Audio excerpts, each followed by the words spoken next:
오늘 기류의 인문화 현장 답사 시간이고요.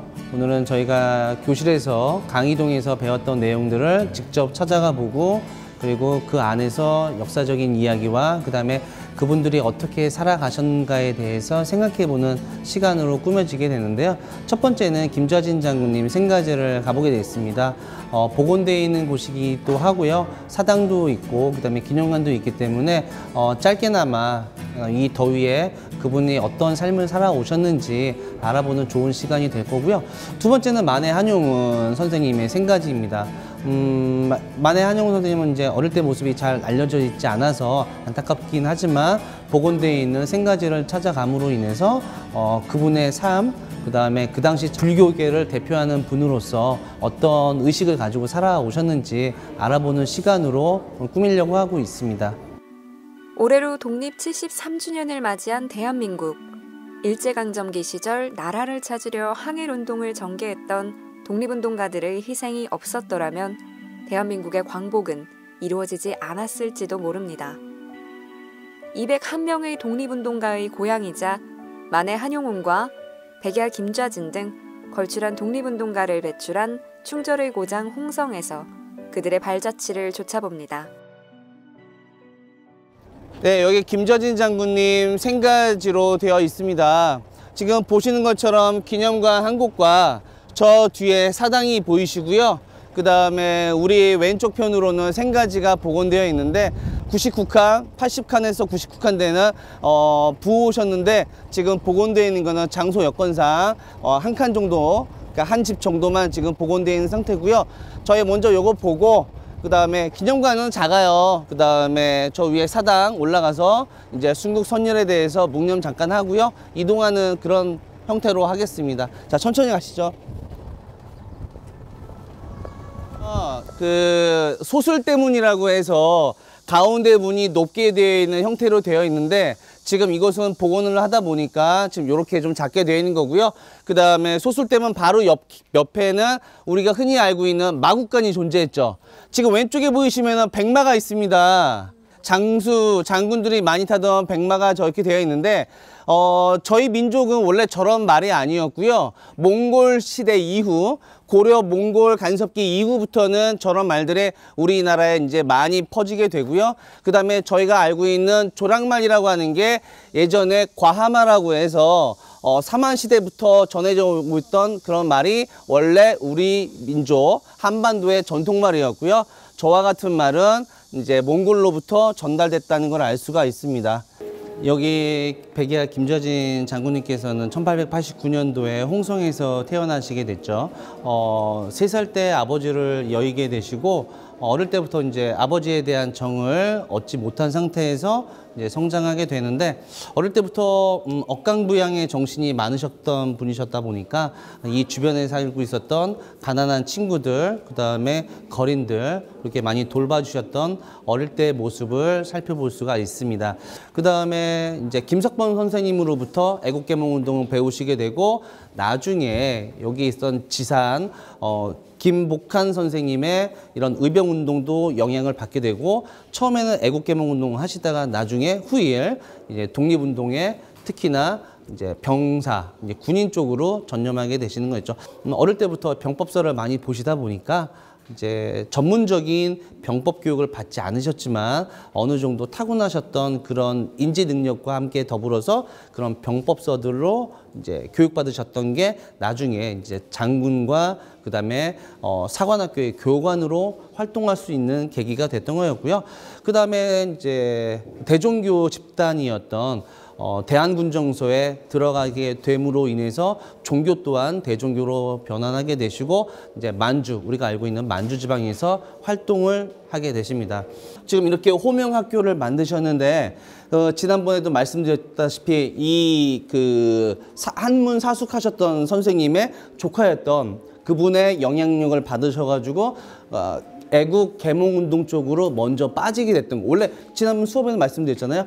이 홍주라고 하는 곳이 의병 활동이 좀 다른 데보다도 좀 강했던 곳이었는데 그런 거에 영향 받기 전에 8살 전후 애국 개몽에 대한 얘기를 한양에서 거주하셨던 그 스승님으로부터 전달받아서 그 애국계몽 운동에 대한 마음, 그런 이미지가 형성돼 있었고, 그래야지만 우리나라가 힘을 강하게 키울 수 있다. 그래야지만 우리나라가 강한 일본하고 맞붙어서 싸울 수 있다. 어떻게 해야 된다? 그래서 교육을 먼저 해야 된다라는 거를 먼저 배우시게 되는 거고, 그래서 학교를 만드셨는데 호명, 호소 지역을 빛내는 학교, 이렇게 되는 거죠. 태극기죠. 지금 보시는 거하고 많이 달라요. 지금 태극기는 3, 6, 5, 4.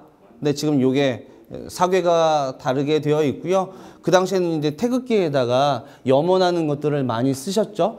그리고 제가 좀 기억에 많이 남는 것, 그 당시, 그러니까 태극기는 정해져 있는 게 없었어요.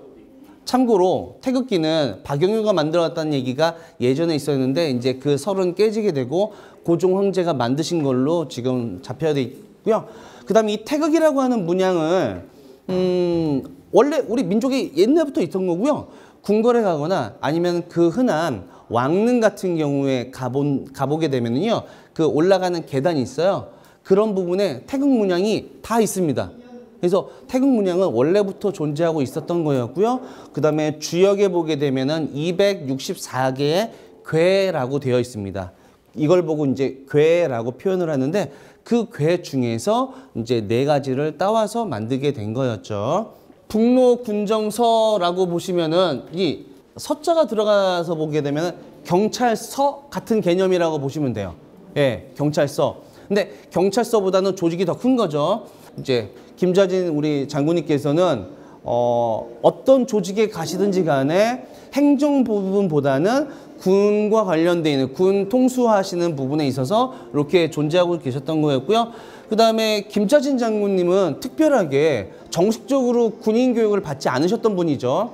김좌진 장군님께서는 어릴 때부터 이런 병법서를 많이 읽어서 그러니까 스스로 터득한 케이스. 근데 거기에는 기본적인 베이스가 있는데 육감인 거죠. 육감. 사람이 타고난 감각. 그러니까 여기에서 공격하면 좋겠다라는 그런 육감이 웬만큼 발달되어 있지 않으면 안 되는데 이제 그런 것들을 볼 수가 있습니다.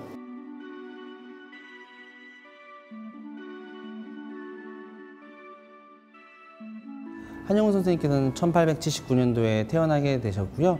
어릴 때의 기록은 이렇게 많이 남아있지 않기 때문에 지금 알려져 있는 바는 없고요. 초가집 이제 그런 정도 남아 있고요.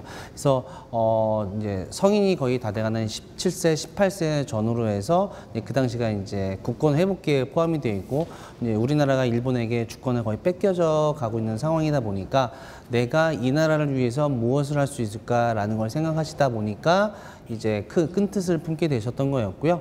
그리고 나서 이제 금강산에 가셔서 이제 만해라고 하는 이름을 가지시게 되셨습니다.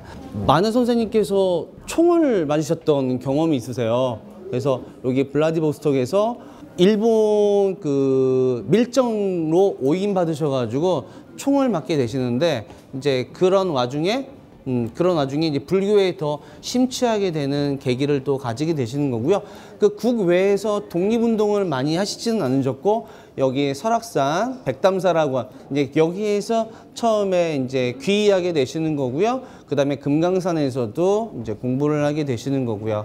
그 다음에 범어사라고 하는 곳하고도 좀 연계가 되어 있고, 그래서 구체적으로 독립운동에 크게 활동은 하시지 않으셨고, 불교를 통한 교육 활동을 이제 앞장서게 되시는 거죠. 그래서 불교가 많이 어수선해져 있는데 그런 것들을 통일시키는 과정에 대해서도 했었고요. 그 다음에 여기 보이는 집 같은 경우에는 만해 선생님께서는 결혼을 2번 하셨는데 2번째 출가하신 다음에 이제 따님을 낳으셨는데 그 따님이 거처하셨던 곳이고요. 서울 성북구라고 하는 곳에 있고 지금 보시는 것처럼 북향으로 돼 있어요. 일제를 바라보지 않겠다 그런 의미. 그리고 따님 같은 경우에는 외부 활동을 거의 안 하셨고 아드님 같은 경우에는 이런 운동도 항일 운동도 좀 하셨던 내용이 있는데 여기서 이제 말년을 보내시게 되시는 거죠. 제가 지금 현재 살고 있는 곳이 갈산면이거든요. 그래서 집 근처에 이제 김좌진 장군 생가지가 있고 또 한용운 생가지가 있는 거예요. 근데 제가 역사를 알지 못했을 때는 그냥 가서 가볍게 산책하는 그런 정도였는데 이제 이번에 길 위의 인문학이라는 이런 프로그램에 참여도 하고 아는 만큼 보인다고 많이 이렇게 접하게 되니까 다시 김자진 장군 생가지를 갔을 때 그리고 한용운 생가지를 갔을 때 그런 것들이 거기에 이제 비치되어 있는 내용들이 눈에 들어오더라고요. 그러니까 내용으로서의 역사가 아니라 우리 삶하고 관계가 되는 그런 이제 역사를 이제 접하게 되고 그리고 이 프로그램 자체가 인문학에 초점을 맞춰 있기 때문에 우리 삶하고 내 삶하고도 연관을 지어서 생각해 보게 되는 그런 계기가 되어서 너무 좋았습니다. 저희 충남도서관이 소재에 있는 곳이 바로 충청남도 홍성군입니다. 이 홍성군에서 가장 유명하시고 또 독립정신을 가지고 계신 분으로 김자진 장군님을 꼽을 수 있겠는데요. 김자진 장군님의 생가를 방문해보고 그리고 또 비슷한 시기에 독립활동을 하셨던 한용운 선생님 생가 탐방해보면서 저희 충남 도민들이 조금 더 충남과 내포와 그리고 충남의 역사적인 인물들에 대해서 좀 새롭게 인문학적으로 생각할 수 있는 시간을 만들어 보고자 이런 프로그램을 기획하게 되었습니다. 이번 강연의 주제 도서는 강영준 작가의 허균 씨 홍길동전은 왜 쓰셨나요?입니다. 고전은 딱딱하다라는 편견에 고전 문학이 외면당하는 현실이 안타까웠던 강영준 작가가 우리 대표 고전소설 11편을 읽기 쉽게 재구성하였습니다. 고전이 쓰인 역사적 배경을 훑고 고전의 의미를 되짚는 등 고전을 다각도로 조명하여 중고생들이 우리 고전 문학을 더 쉽고 가깝게 느낄 수 있도록 구성하였습니다.